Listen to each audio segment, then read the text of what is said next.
จนว่าลินไหลแขวงอัตตปือภาคใต้เมืองสนามไซเสียหายไปทั่วครอบครัวบางคนเสียหายจนหมดเนื้อหมดตัวน้ำไหลท่วมไปจนทั่วพากันเอาตัวหลบหนีรอดตายบ้านเมืองพังอีตนเด็กน้อยผู้เฒ่าพืชพันธุ์หัวสวนนาเขาน้ำก็เอาพัดจมลงไปทรัพย์สิน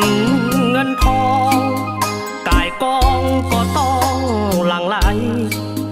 บ่จักหมูหมาเป็ดไก่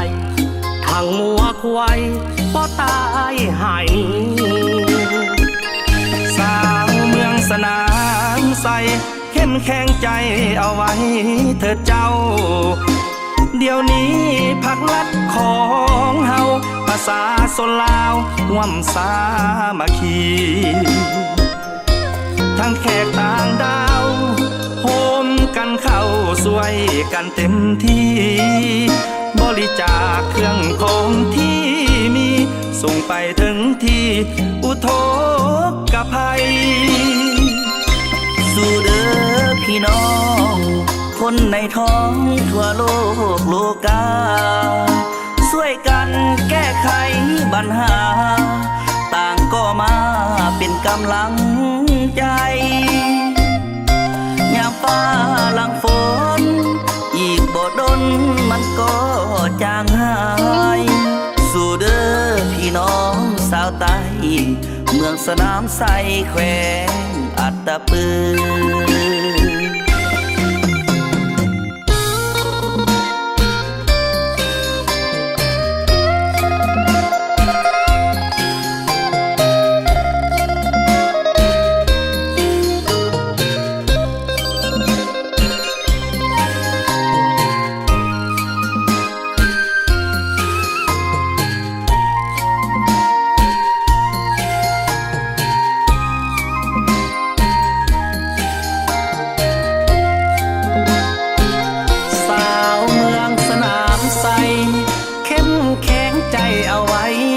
เจ้าเดี๋ยวนี้พักลัดของเอาภาษาสนลาวร่วมสามัคคีทั้งแขกต่างดาวโฮมกันเข้าสวยกันเต็มที่บริจาคเครื่องของที่มีส่งไปถึงที่อุทกภัยสู่เด้อพี่น้องคนในท้องทั่วโลกโลกาช่วยกันแก้ไขปัญหาต่างก็มาเป็นกำลังใจยามฟ้าหลังฝนอีกบ่ดนมันก็จางหายสู่เด้อพี่น้องสาวใต้เมืองสนามไซแขวงอัตตปือสู่เด้อพี่น้องสาวใต้